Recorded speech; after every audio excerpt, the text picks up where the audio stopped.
Welcome to the Right to Reason podcast. I am your host, Robert Stanley. Today, Kelly Clemensen and I will be verifying the validity of creationism with the litmus test of logic. Let's dip in. It's the Right to Reason podcast. This episode of the Right to Reason podcast is brought to you by our patrons and contributors like me. We have all recognized the value of the unrestrained marketplace of ideas and have decided to make a difference. You can make a difference too. Contribute at patreon.com/right and learn more about your right to reason at therighttoreason.com. Your activism is appreciated. And we are joined again with Kelly Clemensen from Front Porch Apologetics. You can find that on Facebook. How's that going, by the way? Good. We got some stuff on there. You can look in and see how the fat guy talks. You get a lot of back and forth on that? Not so much, but there's some posts on there that you might find interesting. From what I understand, your plan today, and by the way, Kelly Clemensen, a new patron of the show. Kelly, that means so much to me, man, especially since you're a Christian. I'm kind of curious, before we get into your plan, as it were, I'm kind of curious why a Christian would support this broadcast. I'm big on open dialogue. That's what our country is founded on, is being able to exchange ideas. And I like it here, Robert, because, I can exchange ideas with you, and it gets heated every once in a while because we're passionate guys. It's still able to be questioned, answered in a civil format, and I appreciate that, and I support it because, that's what we need, especially going the political atmosphere we have right now. It'd be nice to have somebody just be able to exchange ideas without the hatred that goes on right now coming into play. Me and you're a friend, Robert. I appreciate that. Like you said, when you've had me on before, there's nothing wrong with having friends. You say to your atheist friends, there's nothing wrong with having friends that are Christian. And I say to my Christian friends, look, I have lots of friends that are atheists, and I'm okay with that. I had somebody from the kind of liberals that are more SJW, cancel culture style liberal group, and they reached out and said, hey, just so you know, this person's actually a conservative. You should probably unfriend them. And I said, well, why would that mean I would unfriend them? And they're like, because they're right-wing garbage. They're some alt-right racist piece of shit. Well, maybe if we could investigate each one of those things and see if that applies about the person, you might just want to ask them. That would be one way to start. But if I started down that road, I would have to cut out most of my family, most of my friends, my coworkers. Where does this end? Where we can't talk to each other? It's such a bizarre concept to me. And the person was just like, well, you obviously don't get it. Yeah, I guess I don't, man. I guess if that's the way you want to go through life, I guess I don't, but I would rather. I don't particularly want to. Yeah, I'd rather have relationships with people that, even though we disagree, we can still maintain a friendship. That's why I'm glad I'm on with you. I support the program. I know it costs you to do it. So, a little bit of support I'm giving you. I'm not doing like giving money to Israel like the government does. Yeah, it's actually just hit the black. It's been in the red for about 2.5 years. And from the patrons, it just now started paying for itself as far as the website and the RSS feed, and then whatever little promotional things I do. It doesn't, the time's not paid for, whatever that's worth, that's negotiable, but yeah, I'd probably rate the time to be worth much more, but that's just because I have a bias, because it's my time. Sure. But, yeah. But yeah, it's actually paying for its fees at this point with the patrons that we have. So I thank you to you, and thank you to the rest of my patrons while we're on the topic. But anyway, so you have a plan here. You're wanting to ask me some questions rather than me asking the guest questions, as it were, right? Yeah, we're going to put you in the hot seat, my friend. Well, let's get started, man. Hit me. I have not prepared for this in any way, and hopefully I don't put my foot in my mouth. Yeah, me too. So we actually brought you up recently on the show. I was talking to Ben Davis. Did you get a chance to hear that? I did. Very cool interview. I liked it. Let me play that clip. Especially since my name was mentioned. Yeah, of course. Okay. I'm going to play that real quick just in case anybody missed it. All right. Where is the true reality? Well, yeah, that's deep. Have you ever read Flatland? Have you ever delved into, different dimensions? Yeah, well, I haven't read it, no.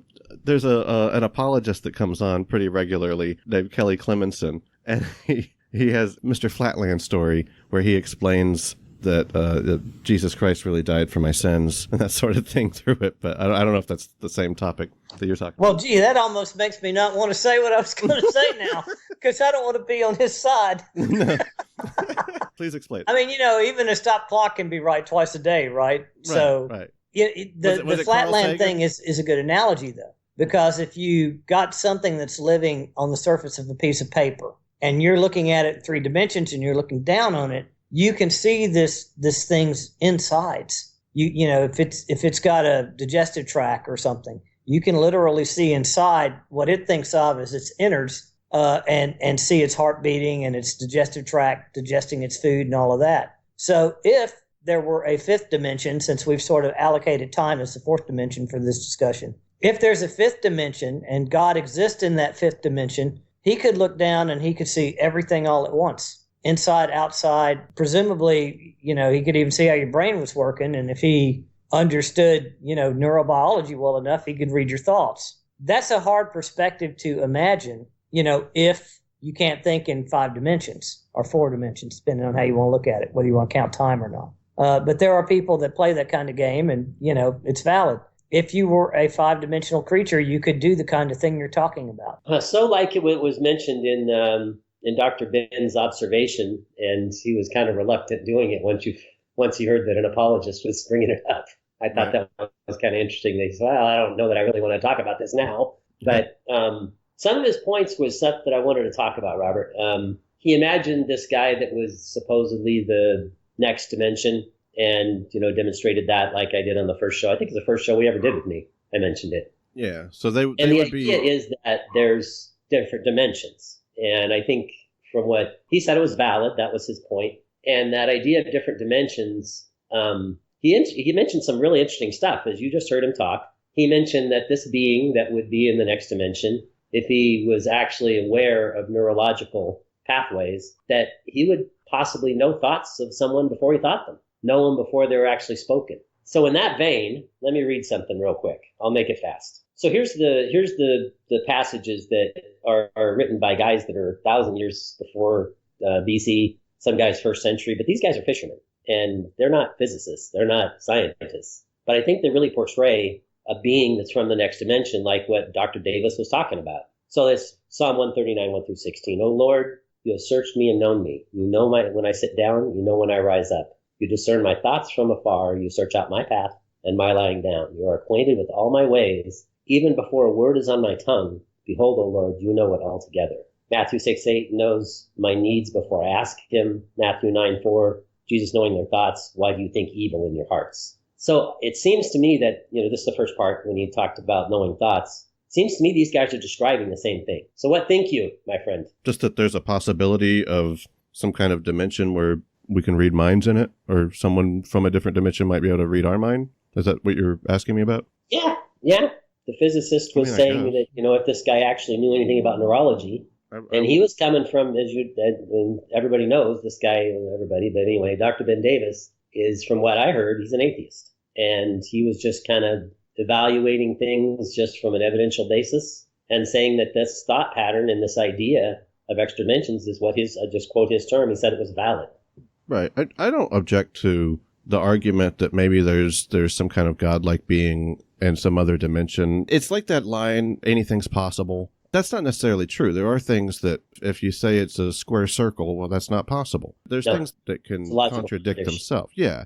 And so the only times that I object to the existence of God is whenever there's something that is logically contradictory in his nature. So I'm really just attacking that claim. I'm not really saying there's no possibility of a different kind of God, but the God that you're describing, if you say that God can, is so strong that he can build a rock so heavy he can't even lift it himself, and that shows his omnipotence, well, that's kind of a contradictory claim. I'm not trying to straw man and say that's your argument. I'm just saying if someone makes that claim, I attack that claim because I point out that God can exist. But saying that one day humanity might meet some kind of alien life form, we would probably regard them as some kind of divine-like thing just because of their technology. If we went back in time and I was able to predict the weather because we have the historical records of the weather at that time or something, or whatever, then they would probably think I was a wizard or something, and I would just explain, well, no, it's technology, So that's possible, I guess. I don't know. Yeah, technology is different than miraculous events. It seems to me. I don't even know what a miracle is. Well, I mean, to be able to do something with technology, advanced more than what somebody in the first century, if you're transported back there and you're able to bring a tank with you, for example, like the picture, they'd say, whoa, dude, where'd you get that from? But that's all that is just the ability to build something. And granted, technology's increased over time. Me and you agree on that. But the ability to read somebody's mind, I don't think we're ever going to be able to do that. Yeah, I'm not claiming that's what it's talking about. And it's actually knowing in advance what's going to be thought and what's going to be needed. I just don't see how this is a good argument for God. It would be a good argument for... He made the point. And the reason why I bring up the dimension things is because it appears to me, and I've studied it quite a bit, it appears to me that's exactly what the Bible is describing God as, an extra dimensional being. No, it's not. Because he does stuff that's impossible for us to do. It's miracles. No, it's not. The argument about the dimensional thing is just you only get one thing at a time. So if you say perhaps reality is multidimensional and perhaps a being from another dimension could have abilities that would seem godlike to us, that's the end of the claim. You don't get to then take that and say, therefore God, because God can do conveniently. That's where I'm going, though. But there's no connection between these two things. It's just... I think there is. When you listen to what Dr. Davis said, he's describing the God of the Bible. And let me tell you why. Let me briefly go over that real quick. The reason why I think there has to be someone is because of physics. He was describing that in his way, and like I said, he said it was valid. But you look at physics principles like cause and effect. I mean, you've seen me talk about this a lot, but cause and effect is one of the examples that I think points to God. If the universe had a beginning, all things that have a beginning must have a cause, just like you did. And before your mom and dad brought you into the world, you didn't exist. You were nothing. You can apply that same principle to the universe. It began to exist. Before it began to exist, time, space, matter, and energy weren't there. So you can make that argument, and it's valid. Like he said, it's valid. Now, what started it? I submit to you that the most probable answer, I'm not saying the only possibility, but the most probable answer is someone that's non-spatial, non-temporal, non-material that started it.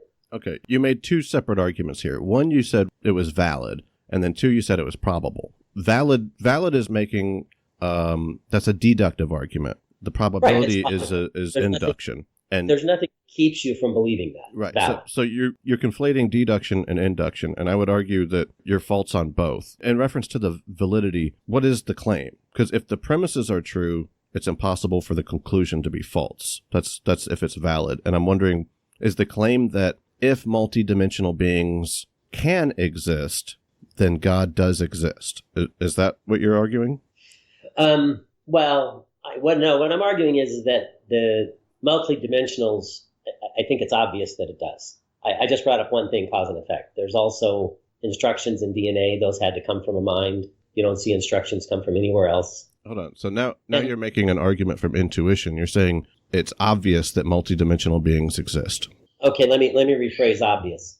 Let's say probable. If you want to live your life on possibility, now you're back to induction. There's some chance of 1,000 monkeys or 1,000,000 monkeys pounding away on a typewriter. By the way, you don't get the typewriter, and you could actually produce War and Peace.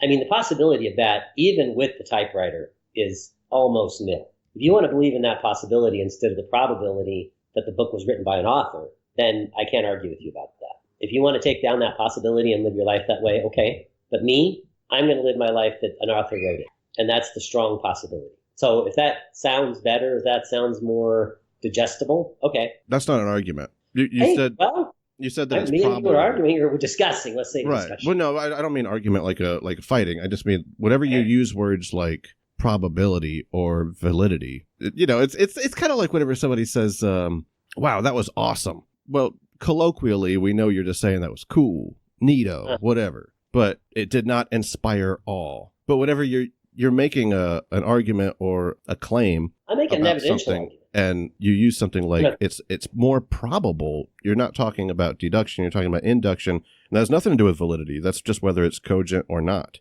Well, I don't agree with you on that. I'm saying that it's most probable, the most likely cause that you can imagine is a mind. And if you want to try to make some other assumption, then what you're really doing is you're putting blinders on and trying to find a different way. When every single book we know of, every single one has an author. You can't give me an example of a book that doesn't have an author. I'm not talking about unnamed author. I'm talking about no author.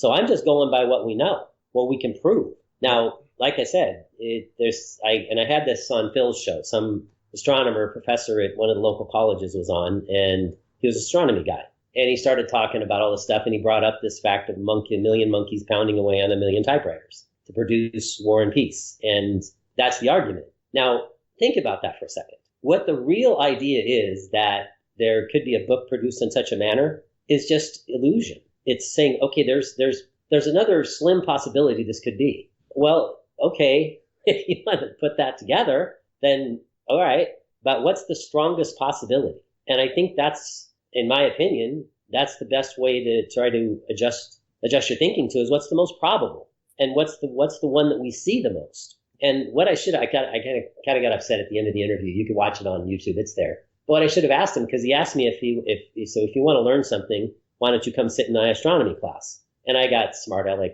because that's what I do sometimes. But what I should have asked him was, okay, what book are we going to be reading for the class? The textbook. Does it have an author? That's what I should have asked him. But my attitude got in my way, and I got.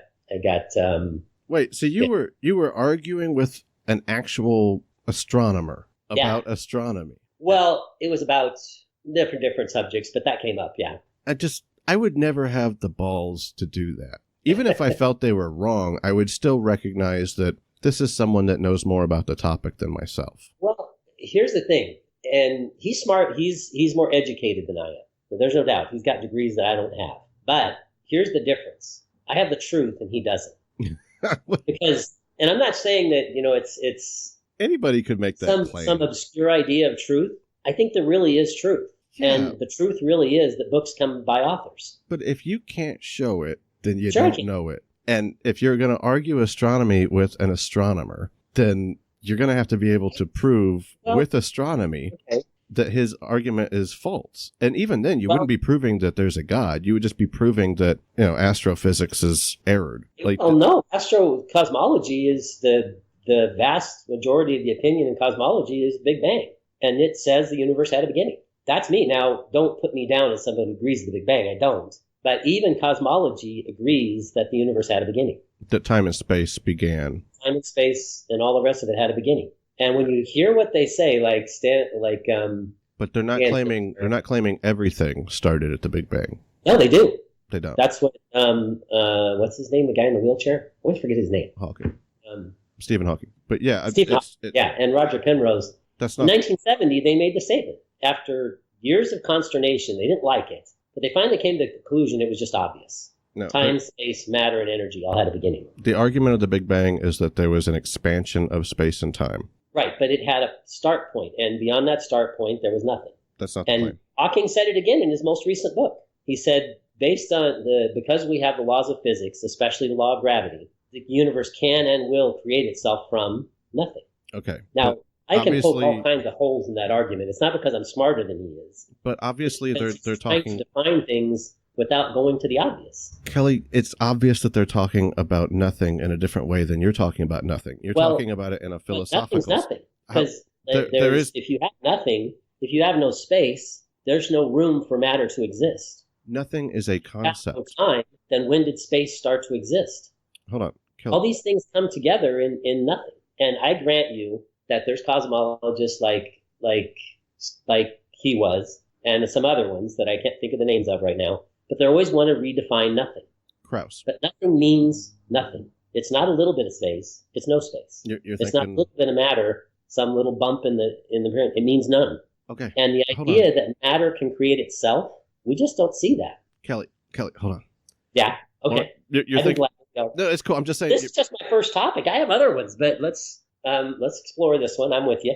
And actually, this is gelling into some other stuff I wanted to talk to you about. But go ahead. You are talking about a different nothing than someone like Stephen Hawking or Lawrence Krauss is talking about. You are talking about a philosophical nothing that is conceptual and doesn't exist because it's nothing. Nothing can exist. When they're talking about nothing, they're talking about a different kind of nothing. And I agree. I'm not saying that those guys consider nothing the same as I do, right? Or the same as many other cosmologists.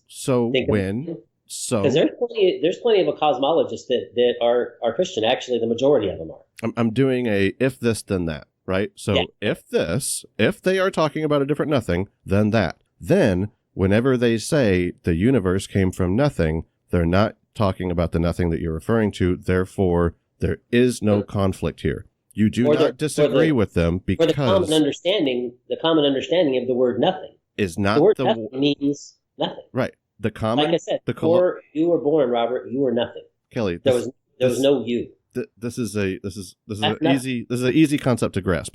If they are talking about a different kind of nothing than you, then when they say the universe came from nothing, they are. I agree. When they say the universe, they're trying to pull. When they say the universe came from nothing, they are not saying it came from nothing in the same colloquial sense that you're using it. Therefore, there is no conflict. Well, no, there is plenty of conflict. No, because you're talking about two different things. Here's the lowdown. Okay, cosmology is mainly God believers. Look it up. I mean, it's just the way it is. Now, overall, the Pew poll that we've talked about before of scientists, the majority of them think there is a God. Now, not all of them are thinking the Christian God, but the majority of them think that God has to exist. 51 to 43. Now, in evolutionary biology, it's probably lopsided in one direction. But if it's lopsided in one direction in that discipline, then it's lopsided the other way in another discipline, and that discipline is cosmology. Because the majority of them believe that nothing does mean nothing. Let me just take something, and then I'll shut up for a minute and let you talk. So Hawking's statement, he said, if the laws of physics exist, especially the law of gravity, this is the most recent book before he died. He's not an atheist anymore. Okay, so he says, if the laws of physics exist, especially laws of gravity, the universe can and will create itself from nothing. There's all kinds of logical problems with that statement. First of all, the law of gravity can't move a feather an inch. The law of gravity is just our description of what gravity has effect on once that material exists. So his argument isn't valid because nothing means nothing. There's no material for gravity to act on. So his statement, and it's not me that says this, John Lennox is also a PhD mathematician and cosmologist. He works at Cambridge. He knew Stephen Hawking real well, but he confronts that idea, and he confronts it with physics. That idea is invalid. It has all kinds of errors in that statement. Because he's redefining nothing. Hold on. But he's also redefining what we call the law of gravity. Kelly, the law of gravity is just a description of how it works. Kelly, if you're saying... It can't have any effect... Let me just finish and I'll shut up. It can't have effect... The law of gravity can't have effect upon something before it exists. It only has effect on materials. Before materials exist, it has no ability to create anything. That's not true. Gravity doesn't just have an effect. Go on and listen to John Lennox. He's on YouTube. John Lennox, it's Lennox. A Christian apologist. No, he's a PhD mathematician and cosmologist that happens to believe in God. Who is famous for being a Christian apologist.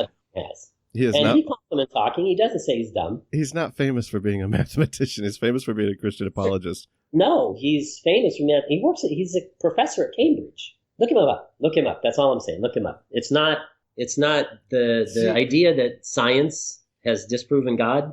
I'm sorry, that just hasn't happened. The problem whenever you go on like a rant is I do rant, don't I? It's okay. It's totally cool. And I it's just that you make multiple arguments in it. I'm not saying you're like Gish Gallop or anything. I'm just saying that you started by saying that Hawking's argument wasn't valid because he made false statements. And that has nothing to do with validity. But then you move on to the Cambridge professor, Lennox.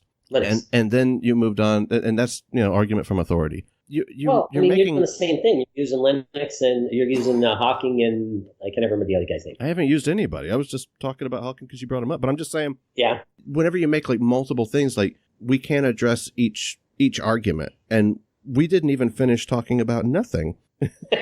Well, I was carrying on about the idea of nothing, but like I said, nothing means nothing. I described it with you and with me. But you're attributing laws. You're attributing laws to nothing. You're saying I'm saying that there's no laws. If nothing is nothing, then nothing is nothing. But you're saying no laws infringe on nothing. You're saying something can't. Gravity can't have an effect on nothing. But gravity has an effect. It has an effect on time. Yeah, but time doesn't exist. Like I said, if there's no space, there's no place to put material. But your claim was If there's no time, then when did space start? And that's what they say. I'm going by what cosmology says. Right. Time, space, matter, and energy all had a beginning. And up until, we've talked about this before as well, up until the 1930s and 40s, they didn't think that. They thought the universe was static state. That's what Hoyle thought. That's what Einstein thought. That's what the majority of the cosmology thought. Even some Christians thought that, ignoring what Genesis 1:1 says. But we know now that Genesis 1:1 was right.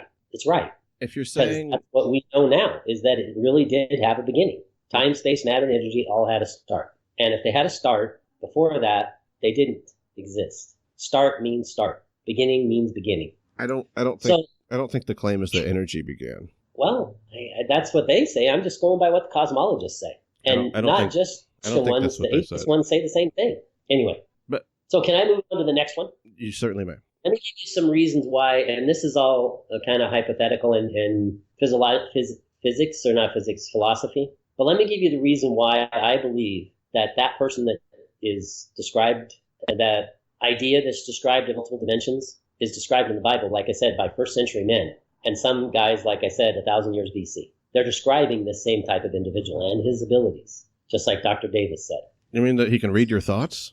Yeah, that's in advance. And that's what Dr. Davis said was valid, that this extra-dimensional being exists, and he knew anything about neurology, his quote, then he would know your thoughts. You're just finding something that's a simple coincidental correlation between two topics. No, this is a physicist that was commenting on Mr. Flatland. I know. I was there.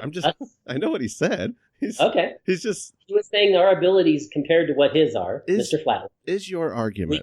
We could know things about him, and he was expanding that to the next dimension for us, and what that being would be able to do. If you had to write out your argument in a sentence, right? So if I say Socrates has a beard, Socrates is a man, therefore men have beards, right? That's not sound. But that's not my. But I know that's not your argument, Kelly. I'm just saying, that one has holes in it. I know. I was using that as just a common example that is used all the time. But so I get what you're saying. If you could put your claim into a sentence or an argument, what would it be? Okay. All right. To make it simple, okay. Since we exist in 4 dimensions, and those dimensions had a beginning, then it's reasonable. Let me use the word reasonable to assume that anything that has a beginning has a cause. That's cause and effect. If you're going to have a causation for time, space, matter, and energy,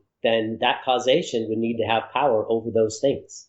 Non-temporal, non-spatial, non-material. Seems to me that's the most reasonable explanation for something that had a commencing point. And my other argument is this, that if you read the Bible and you take the verses that apply, you can make an argument that being is being described by mainly in what I've got is first century men, but even 7th century BC men that are describing things there's no way they could have known, and 1000 BC men describing things they couldn't have known. They're not advanced. They don't know these things, but they know them. Let me rephrase that. They don't know them. They're just describing what they see. And what my point is this. The guys that followed Jesus around saw him doing some things that would line up with an extra dimensional being. Okay, so that's about as simple as my sentences get, Robert.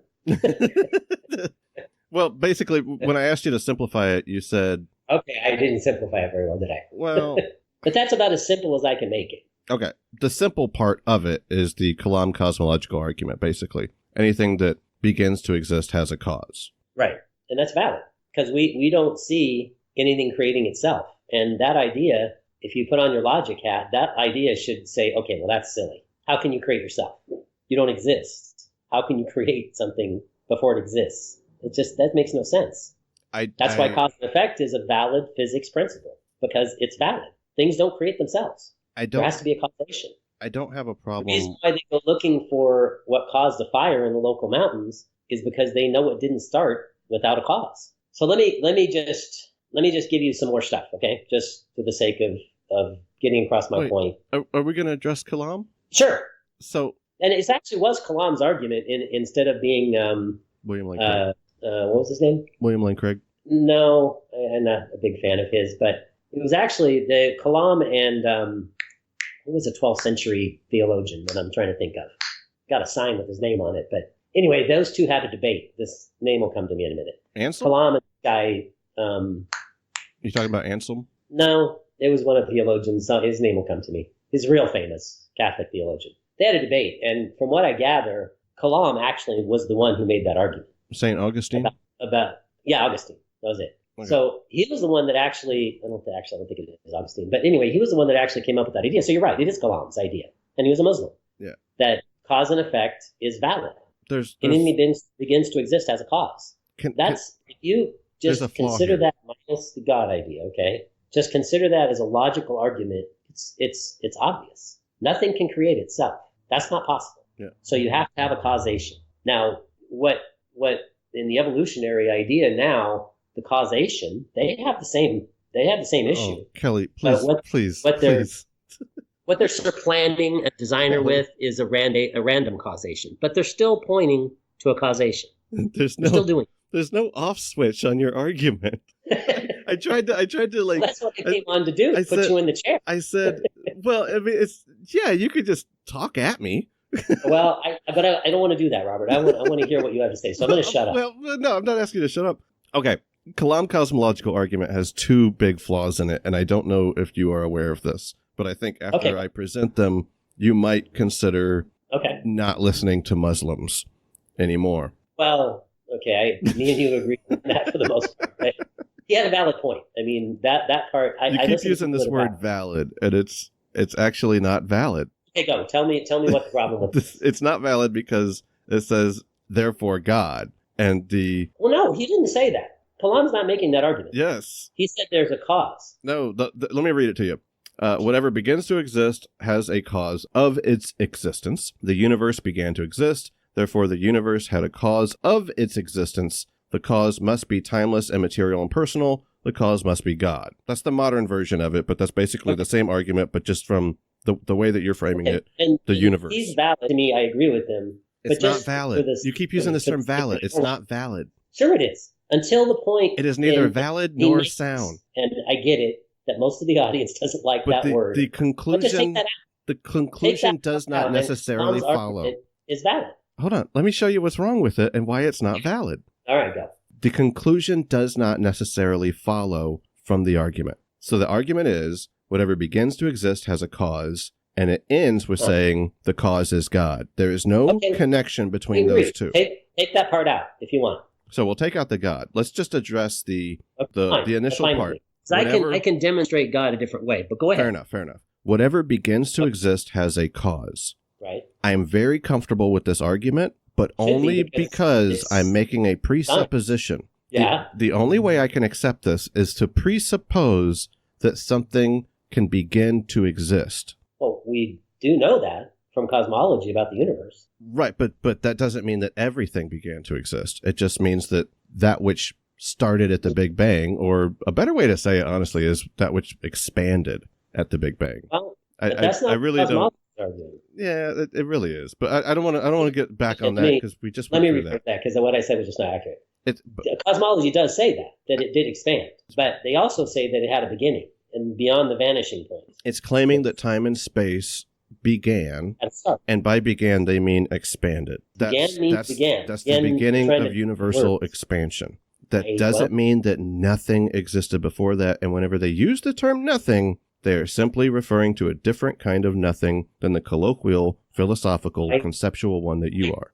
I get the argument. I've heard it. Right. Because we just went through it, and you're bringing it back up. It's not a logical argument. Because again, if you have no time, then when did things begin? If you have no space, where did they begin? If you have, saying material minus space, where did the material exist? Right. These are all valid questions. They're of somebody that says, well, it didn't really have a beginning, even though we said it did. You love that word valid. Here's the thing. Here's what I think's going on. I didn't even show you the flawed argument yet. You're already jumping over. You told me enough of it that they don't think nothing means nothing. I said there were two. One, no, that was just responding to you saying that it came from nothing, and we got back on that tangent. There was one was it actually isn't valid. It's not a valid argument. There's a logical flaw in its validity. The other, and therefore it cannot be sound. Okay, and the other one is that the universe began to exist. That's not necessarily proven, depending on what you mean by universe. We're mixing words here. Universe is where we are. Well, now, if you're going to go to the multiverse thing, I'll tell you that Steven Weinberg said it as pure speculation. Steven Weinberg's an atheist cosmologist, and he's on YouTube, and he says so. That's pure speculation. We have no way of knowing that. So if you want to import possibilities, like I said when we started this whole thing, if you want to live your life on possibility, okay, I'm going to live mine on probability. But you're not saying everything began to exist at the Big Bang, are you? No, that's what the Big Bang is. It was down to a singularity, and before the singularity existed, nothing existed. Is that your claim? I get it. They're trying to redefine nothing, Robert. I get it. And here's my reason why I think they are. Hold on. Kelly, do you even believe in the Big Bang? What's that? Do you even believe in the Big Bang? No. Because I've never seen an explosion cause water. What the hell are we talking about? Well, I'm just going by what the standard cosmological argument is. You're making the same argument. You asked me a question. Let me finish. The standard cosmological argument is that there is a beginning. Now, you can redefine nothing if you want, but beginning means beginning. That's a standard cosmological argument. Now, I don't agree with the Big Bang because it's an explosion. And I've never seen an explosion cause the order that we have.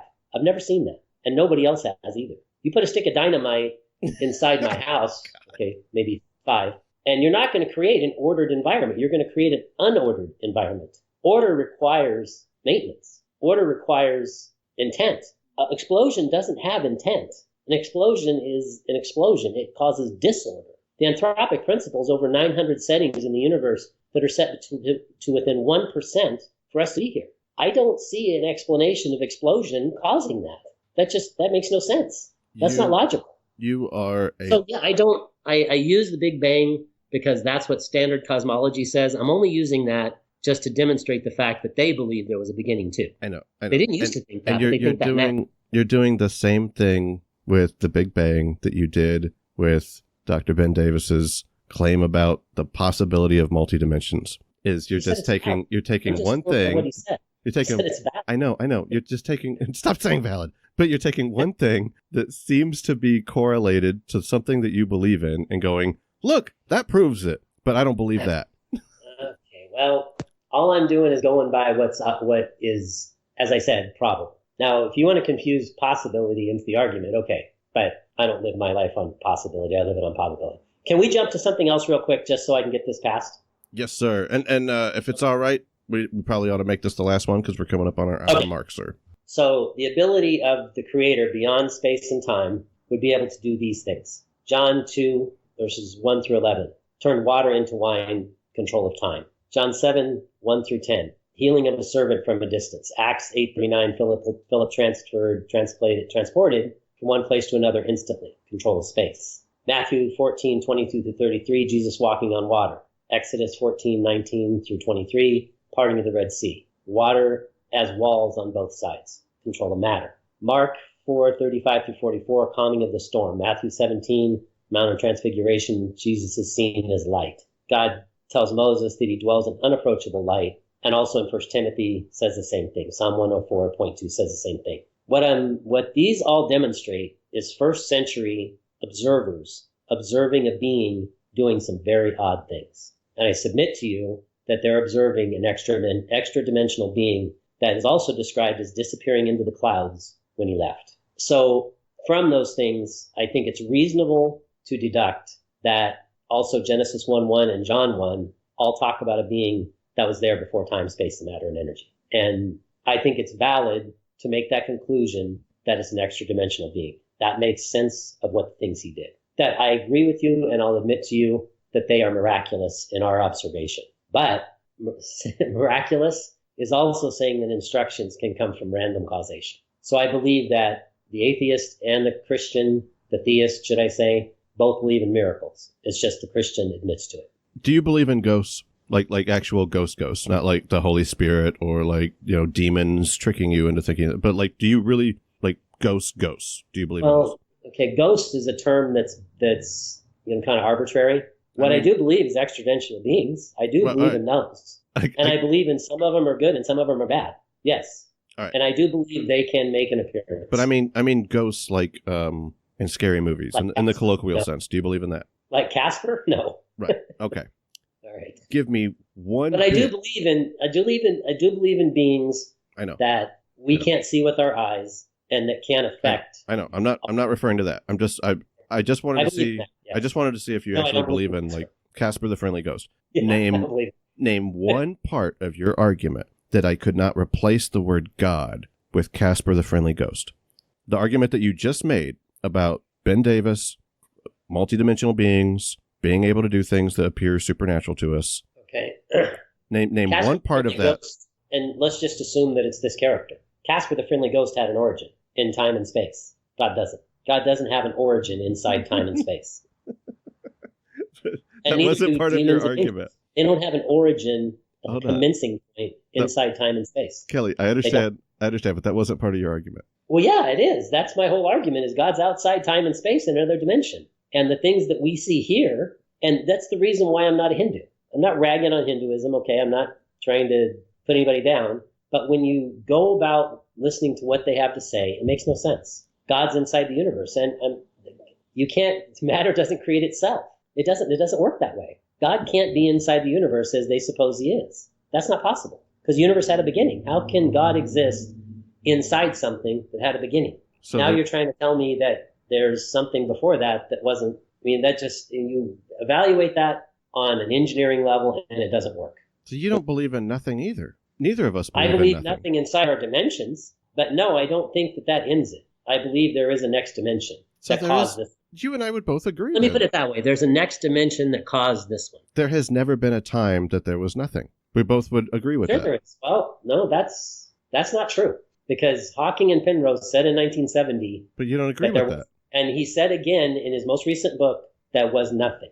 That's his statement, not mine. Stop using that word whenever referring to them, because you know. Well, that's what he said. But you know I'm still by what he said. But it doesn't matter. I can say something in a different language, and you could misunderstand the word. Yeah, we would need to have the same language to communicate, wouldn't we? Right. So you're conflating terms whenever you say nothing in the way that you and I are using it, and the way that these physicists are using it, right? Well, you say these physicists, and you're putting them in a group of the majority, and they're not. That's not the majority. Do you believe in nothing? I believe nothing that existed first in this dimension. Now, let me repeat that, because I don't want people thinking the wrong thing. In this dimension, yes, it had a start, and before that, this dimension didn't exist. So in that sense... Same with you. You're here now, and before your mom and dad brought you here, you didn't exist. Right. So in that sense, you and there was Hawking... nothing about you that existed. In that sense, you and Hawking would agree. Right.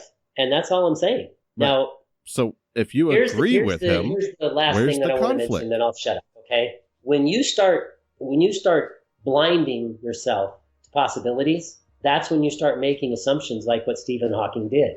And I'm just telling you what Lennox is saying. Once you start blinding yourself to the supernatural, all you have left is the natural, and the natural can't explain itself. If you let me make another simple example, okay? Right, last one. There's a fire in my local mountains. There's somebody lost in the local mountains, okay?